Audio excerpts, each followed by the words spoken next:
नमस्कार, मैं हूं राजेश कुमार। वक्त बिहार प्राइम का है।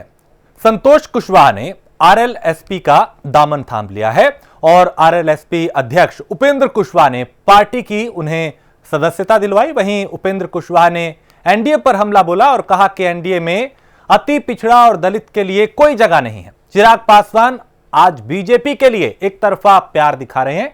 कितना भी कलेजा चीर कर दिखा दें, वहां कोई पूछ नहीं होगी। चिराग को विरासत संभालने के लिए अलग रास्ता देखना जरूरी है।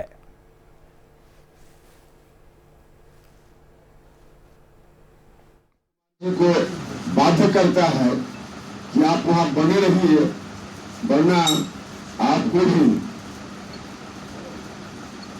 अगर इधर उधर कीजिएगा तो कस्टडी में भेजने का इंतजाम पूरा हो सकता है। तो इस तरह से डर से, लोभ से या कुर्सी की लालच में नीतीश कुमार जी वहां हैं तो भारतीय जनता पार्टी उनको मुख्यमंत्री बनाने की बात कर रही है। बाकी दूसरे जो दलित पिछड़े लोग हैं, चिराग पासवान जी हो या फिर कोई भी, वहां बाकी दलित पिछड़ों अति पिछड़ों की बात अपनी जगह। गरीब कोई ब्राह्मण परिवार का भी अगर गरीब है तो उनकी बराबरी में नहीं बैठ सकता है। यही स्थिति है, यही मानसिकता वहां है।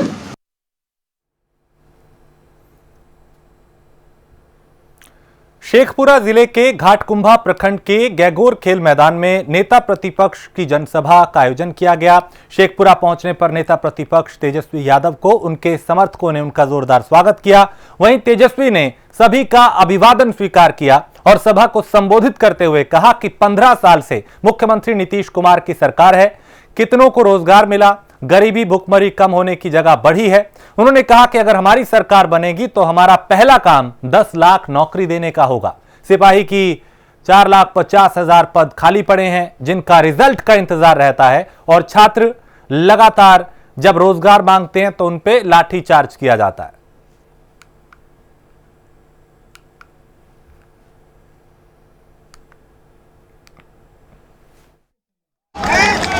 एक्सीडेंट में लोग मर गया तो आप लोग सब लोग तो जान ही रहे। ये सरकार ने दुख की घड़ी में मरने के लिए छोड़ दिया लोगों को, अपने लोगों को, गरीब मजदूरों को। जो श्रमवीर लोग थे मुंह फेर लिया।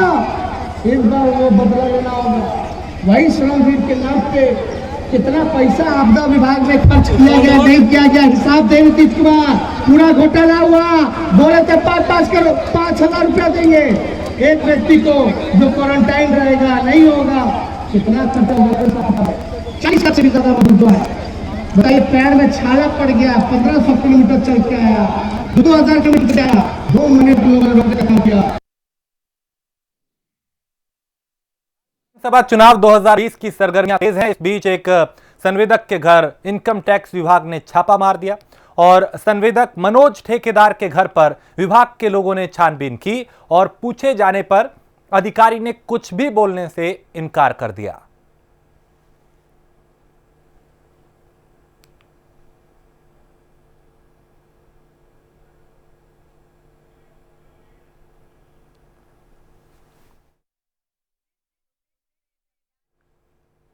तो संवेदक के घर पे आयकर विभाग ने यह छापा मारा। हालांकि किसी भी अधिकारी ने इस बारे में कुछ भी बोलने से फिलहाल मना कर दिया। कोई जानकारी नहीं दी गई कि छापा क्यों मारा गया, उसके दौरान क्या कुछ बरामद हुआ। तो सुपौल विधानसभा 43 क्षेत्र से मंत्री विजेंद्र प्रसाद यादव ने जदयू से अपना नामांकन दाखिल किया। सुपौल विधानसभा से विजेंद्र प्रसाद लगातार 30 साल से विधायक हैं। नामांकन दाखिल करने के बाद सदर बाजार के गांधी मैदान में नामांकन सभा आयोजित की गई, जिसमें क्षेत्र से बड़ी संख्या में जो लोग थे वो शामिल हुए, समर्थक पहुंचे। इस दौरान सुपौल सांसद दिलेश्वर कामेत समेत जदयू के कई नेता भी मौजूद रहे। तो बिहार में चुनावी सरगर्मियां तेज हो चुकी हैं। आरोप प्रत्यारोप का दौर चल रहा है, सभाओं का दौर चल रहा है और अपने संबोधन में नेताओं के जीत के दावे किए जा रहे हैं। सामने वाले को छोटा बना के खुद को बड़ा साबित किया जा रहा है। तो पिछले 30 साल से वो लगातार विधायक बने हुए हैं सुपौल से। तो मंत्री विजेंद्र प्रसाद ने नामांकन किया है और भारी संख्या में जो समर्थक थे, जो लोग थे, वो यहां पे दिखाई दिए। तो 3 चरणों में विधानसभा चुनाव होना है।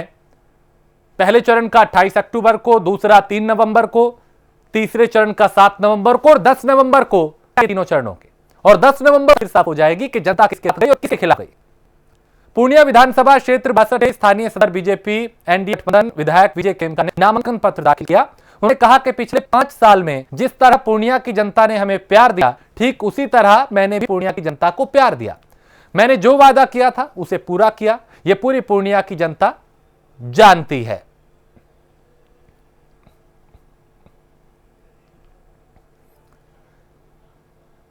तो नेता जनता के बीच में है, जीत के दावे किए जा रहे हैं। यह कहा जा रहा है कि पिछली दफा जो भरोसा किया था उस पर खरा उतरे हैं और यही वजह है कि एक बार फिर जनता उनकी उम्मीदों पर खरा उतरेगी।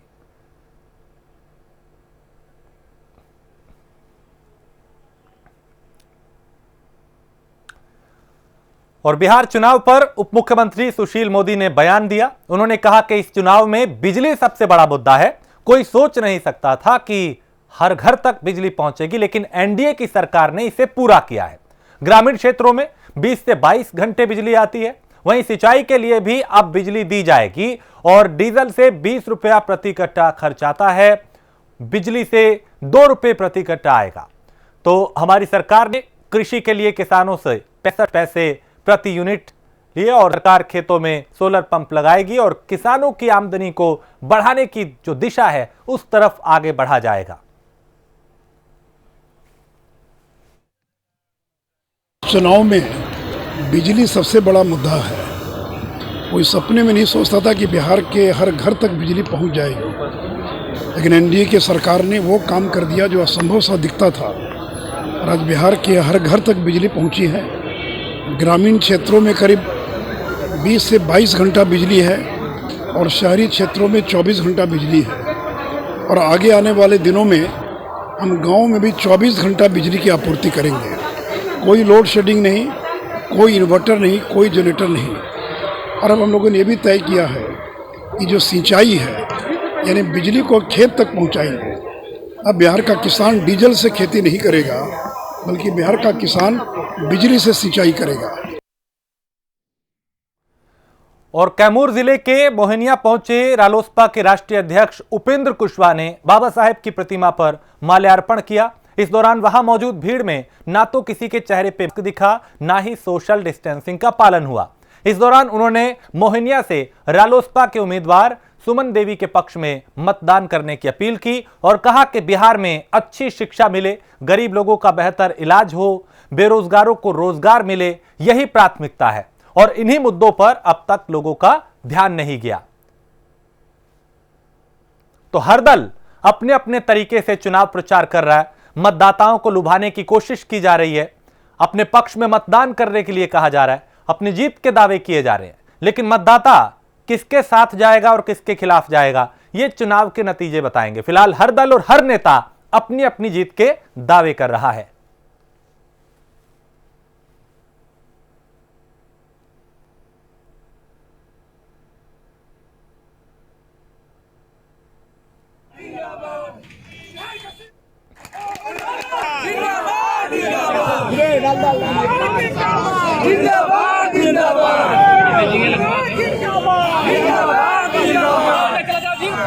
अच्छी पढ़ाई मिले, गरीब लोगों के लिए इलाज का इंतजाम बिहार में हो, नौजवानों को, मजदूरों को रोजी रोटी की तलाश में बाहर न जाना पड़े, बिहार में ही उनके लिए इंतजाम हो, रोजी रोजगार का इंतजाम हो, यही हमारा मुद्दा है। और इन्हीं मुद्दों पर अब तक ध्यान लोगों का नहीं गया है। जानबूझकर लोगों ने कोशिश की है कि जनता के मौलिक सवालों पर ध्यान न जाए, कुछ अनर्गल मुद्दों को सामने लाकर के लोग वोट हासिल करते रहे। इस बार मेरा प्रयास है कि पढ़ाई, दवाई, कमाई के मुद्दा पर जनता वोट करे, क्योंकि 15 साल उन्होंने निराश किया, 15 साल इन्होंने निराश किया। हम महज 5 साल इन्हीं मुद्दों पर काम करने के लिए बिहार की जनता से मांगना चाहता हूँ। और जेडीयू के विधान पार्षद भीष्म सैनी ने कहा कि काम के आधार पर बिहार की जनता नीतीश कुमार को फिर राज्य की बागडोर सौंपेगी। सुशासन की सरकार में न्याय के साथ चौतरफा विकास हुआ है। उन्होंने कहा कि केसरिया की जनता काफी समझदार है। इस बार जदयू की उम्मीदवार को विधानसभा भेजकर सरकार के विकास की गति में और गति उसमें देनी है। भागीदारी दर्ज वो कराएंगी। वहीं केसरिया से एनडीए समर्थित जदयू उम्मीदवार शालिनी मिश्रा ने कहा कि मुझे मौका मिला तो केसरिया की जनता की आवाज मुख्यमंत्री तक पहुंचाऊंगी।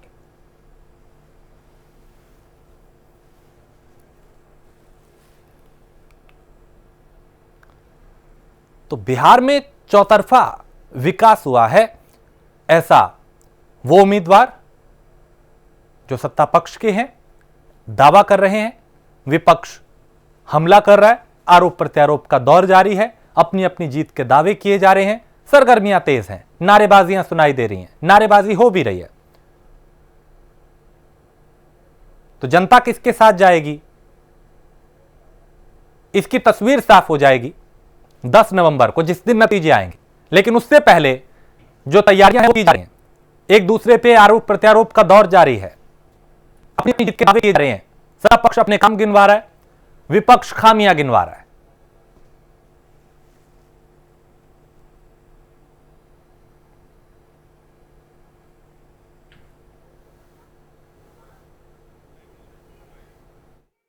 बहुत ही खुले दिल से कहना चाहती हूँ कि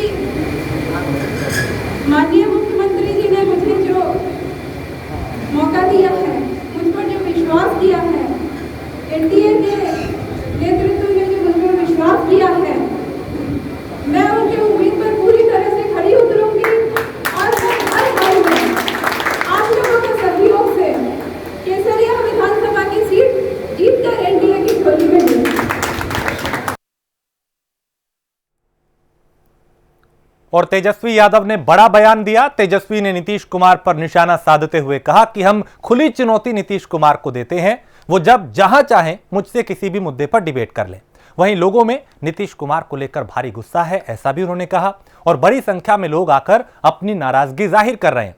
तेजस्वी ने कहा कि चिराग पासवान के साथ नीतीश कुमार जी ने अच्छा नहीं किया। आज चिराग पासवान जी को बेहद जरूरत थी कि इस समय उनके पिताजी उनके साथ होने चाहिए थे। वहीं उन्होंने कहा कि सुशील मोदी का काम झूठ पर झूठ बोलना है। सुशील मोदी को यह बताना चाहिए कि बिहार खुद की बिजली का उत्पादन नहीं करता और बिजली खरीदकर आपूर्ति करता है। हमारी सरकार आएगी तो हम बिहार में बिजली का उत्पादन करेंगे ताकि बिजली दरें जो हैं वो कम हो सके और हर घर तक बिजली पहुंचे।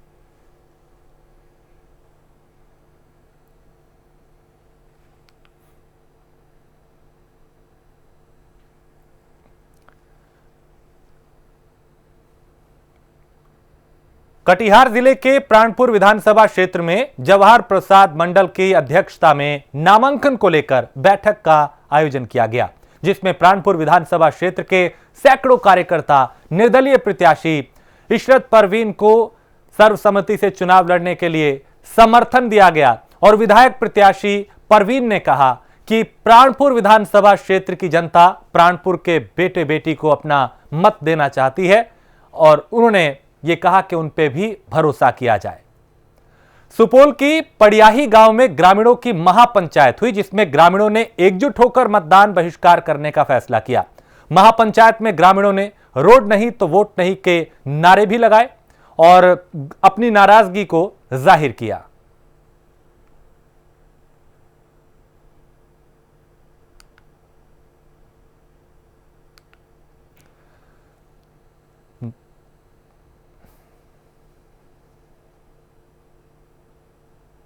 नालंदा में दुर्गा पूजा मनाने को लेकर पूजा उत्सव समिति ने मोर्चा खोला और मोटरसाइकिल पर जुलूस निकालकर सरकार का विरोध जताया। दरअसल कोविड-19 को देखते हुए इस बार प्रशासन के द्वारा सभी पूजा समितियों के साथ बैठक कर छोटा पंडाल और छोटी मूर्ति बिठाने के निर्देश दिए गए थे, लेकिन जब इन पूजा समितियों के द्वारा नियम अनुसार पंडाल और मूर्ति का निर्माण का काम 75% पूरा होने के बाद प्रशासन का डंडा फिर से इनके ऊपर चलने लगा। इसी के विरोध में पूजा समिति के अध्यक्ष वसुभाई यादव के नेतृत्व में बिहार शरीफ में मोटरसाइकिल जुलूस निकाला गया। जाकर करेगा ये जो काला कानून है नीतीश बाबू करके रखे हुए हैं। अगर हमारी माता रानी की अगर प्रतिमा नहीं बैठेगी तो हम लोग जोरदार विरोध करेंगे।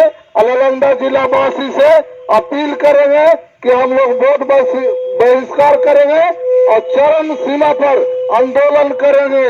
इसलिए हम चाहते हैं कि हमारी माता रानी को पूजा होना देना चाहिए और पूजा किसी कीमत पर होगी, हर हाल में होगी। इसके लिए हमको जो भी कुर्बानी देनी पड़ेगी। बिहार की जनता हमारी साथ है और मैं सभी जनता भाइयों से कहना चाहता हूँ कि अगर पूजा नहीं होगा तो हम लोग वोट के बहिष्कार करेंगे और हर हाल में करेंगे।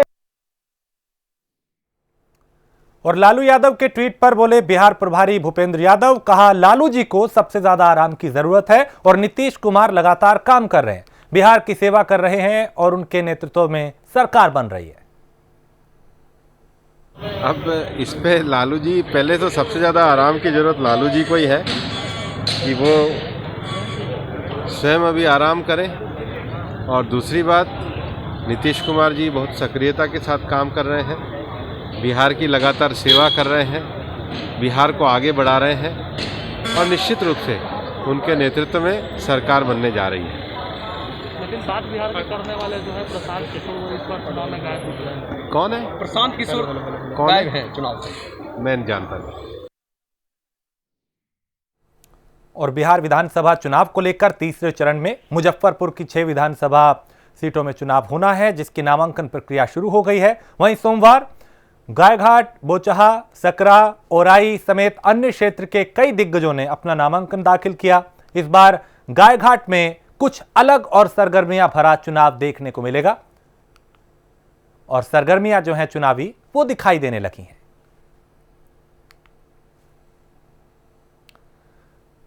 छातापुर विधानसभा क्षेत्र से आरजेडी उम्मीदवार डॉक्टर विपिन कुमार सिंह ने अपना नामांकन दाखिल किया। बता दें कि विपिन कुमार सिंह पहली बार चुनावी मैदान में है और नामांकन दाखिल करने के बाद समर्थकों ने उनका जोरदार स्वागत किया। मैं काफी खुशी महसूस कर रहा हूं कि यहाँ की जनता हमारे साथ है। हम लोग विजयी अवश्य होंगे। इतनी भारी जनता का सहयोग मिल रहा है। आप आरजेडी के उम्मीदवार हैं और मैदान में उतरे हैं, लेकिन छातापुर विधानसभा क्षेत्र में कई दिग्गज उम्मीदवार उतरे हुए हैं। कैसे आप मुकाबला करेंगे? मुकाबला जनता करेगी, मुझे थोड़ी करना है। मुकाबला तो जनता करेगी। जनता का आशीर्वाद है तो मुकाबला हो जाएगा बेशक, निश्चित रूप से।